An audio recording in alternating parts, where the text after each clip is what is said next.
Good morning and welcome to this episode of V4 Vegan. We are now in 2024, so Happy New Year. In this episode, I'll share with you my experience of traveling as a vegan. We recently visited the UK to spend Christmas with family, and this is what I found on the journey and encountering coming back to the USA. We will then go on to discuss two documentaries, both on Netflix. The first is called Watch You Eat, a Twin Experiment. The second documentary is called Game Changer. Firstly, the travel. Let me say we are experienced travelers. In my life, I have circumnavigated the globe at least 4 times, traveling to all parts of the world: China, Asia, India, extensively throughout Europe and Africa, and South America. If you name a country, I probably will have visited it. This is not to brag, I just enjoy traveling. I've enjoyed sampling different cultures, different beliefs, systems, and different food.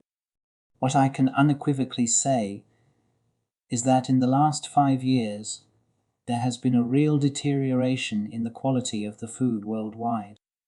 I believe at a subliminal level, this is one of the factors that fed into my decision to investigate food deeply and led to my choice to become a vegan. So we started off our journey to the UK by visiting Miami Airport, and the American Airlines Lounge. There, it was really well equipped to cater to a vegan diet. Lots of lovely, fresh salads, sliced vegetables, and vegan tasty treats were on hand, so the journey started well. What I have noticed is that since becoming vegan, my senses have heightened, so I am much more aware of my environment. Noise levels, plus smell and other sensory input in general, can be quite overwhelming. I believe that it might be a function of food that we use sometimes to dampen these senses at times, possibly a form of self-medication or self-soothing. We know that when we eat, we produce more serotonin, which affects the dopamine levels in our brains. Just ask Jim Gaffigan, an American stand-up comedian, actor, writer, and producer. I resonated with one of his taglines, and I just stuffed food into my face until I no longer felt anything. Some humans describe themselves as emotional eaters. This may be a way of coping with sensory imbalances. The good news is that we feel, and the bad news is that we feel. So I find myself appreciating quiet spaces that are well designed, that are airy, well lit, and dampen noises. When we got onto the airplane, it was a different matter. Our flight had been delayed by 5.5 hours. So we were not in the best of moods to begin with when they served that Asian vegan option for our meal. It was disgusting. I can honestly say that I've never had such a poor meal on an airline before this. I wrote and complained, said my piece, took a big breath, and moved on. I was careful to stress that it was not the flight attendant's fault. It was in the operating structure of the airline that the problem lay. My missive and critique were designed to achieve an objective to help those at a distance who hold responsibility for provisioning to understand the impact of their decisions, both on myself and the airline crew, who are trying to do a great job in the face of poor administration. Disembarking in London Heathrow, we sped through customs and passport control, picked up our car, and we were heading down to Cornwall. We stopped at a local gas station, and the selection of food on hand was good, but it was geared towards an omnivore or carnivore lifestyle. Eventually, I was able to find a watercress sandwich, which was enough to tide me over. We were dashing, trying to make Christmas lunch despite the 5.5 hour delay. We were to be unsuccessful. However, the hotel agreed to make a platter, indeed several platters, for the family to share. The hotel that we were staying at is absolutely gorgeous. It is called the Lewinick Lodge, and it is situated on a cliff top overlooking the English Channel. The weather was rough and red ragged with ginormous waves. The rooms are spacious and well appointed with both soaking tubs and showers. Highly recommended. We arrived in time for the hotel to prepare a Christmas platter for the family, and they produced one with a wonderful vegan option and delicious bread assorted kimchi pickles.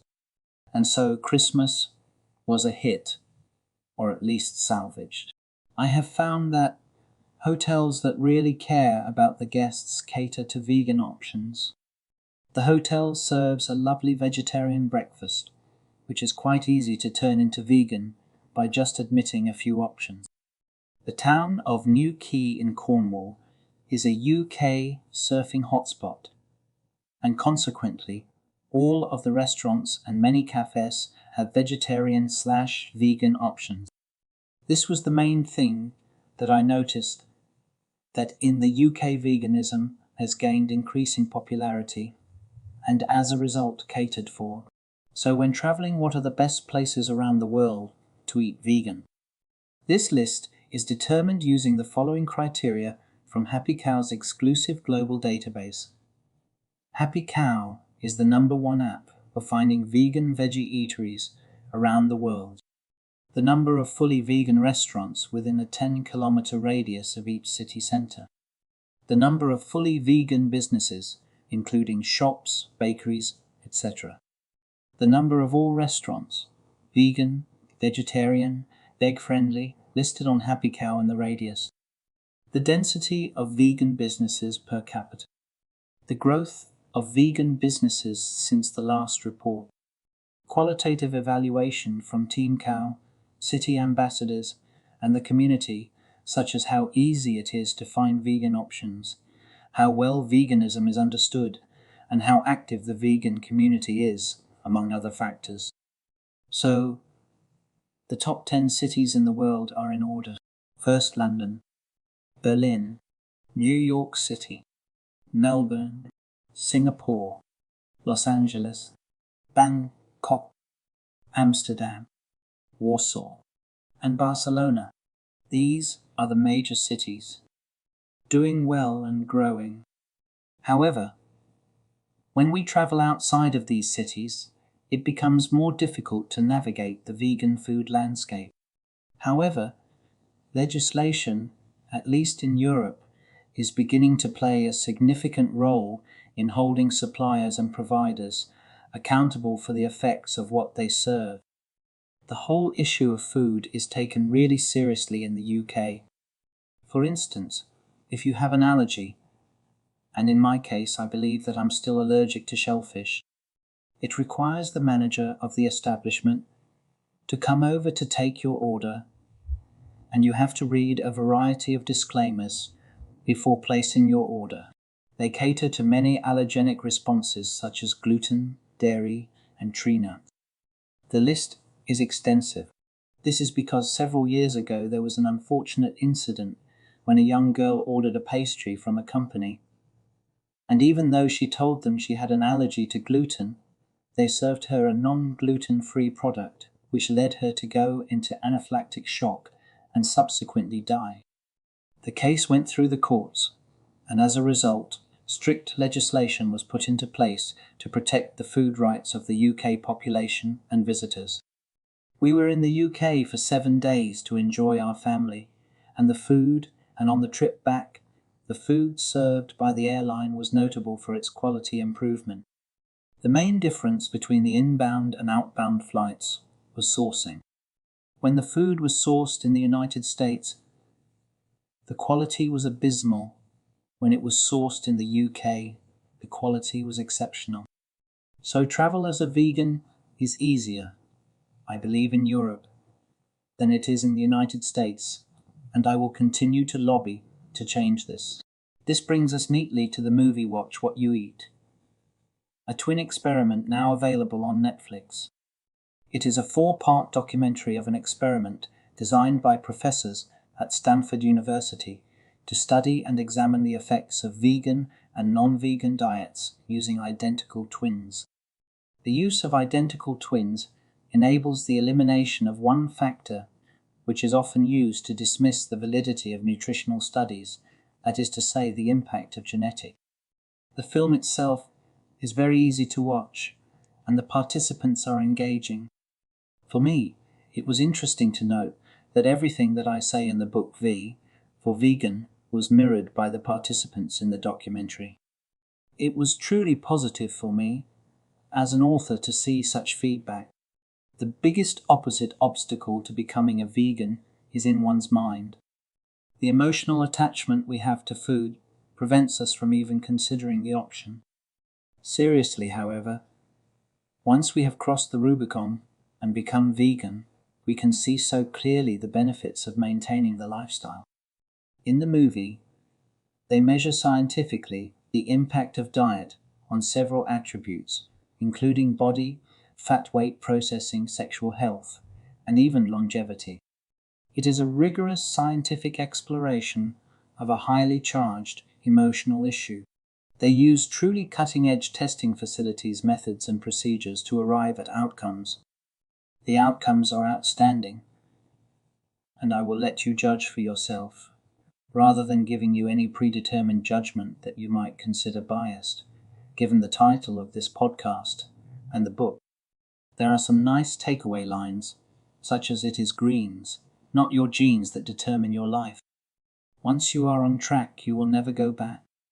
The second documentary, Game Changer, examines the issue, but from the perspective of high-performance athlete. It has notable quotes from Arnold Schwarzenegger as it illuminates how many world-class athletes have switched to vegan diets, compelled by the overwhelming evidence supporting the reduction in inflammatory processes and increased rate of recovery. It is interesting to note how many came to their realization through a cathartic event in their lives, such as loss of the ability to perform or proximity to the death of a loved one. One point that stuck with me is that as a species we develop the ability to see in color. This is especially useful as we do not make our own vitamin C in our bodies and have to find sources such as fruit to acquire it. Color vision is especially useful in finding ripe fruit, a primary source of vitamin C. Many carnivores can only see in black and white. How we develop may be highly dependent on our interaction with the sustaining life force of the planet. It is important not that we become vegan. Although there are substantial benefits to it, we must explore these issues for the sake of our health, our families' health, and the health of our planet. All in all, the film is a comprehensive study that includes the racial impact of diet, the socio-political implications of diet, access to food, and its impact on health outcome. We will use it in our retreats to help promote the conversation we should all be having. Get more from 2024 by eating less. Thank you for listening to this podcast, and I encourage you to become a sponsor by telling somebody you love to listen to it in 2024. Once again, Happy New Year, and I look forward to speaking with you on many engaging topics throughout.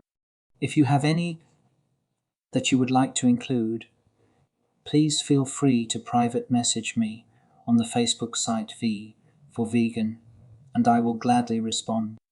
You may not be able to change the world, but you can change what you eat. This has been a production of Spirit Quest Publications, a division of Anthony and Mary Holistic Health Services, LLC. All rights reserved.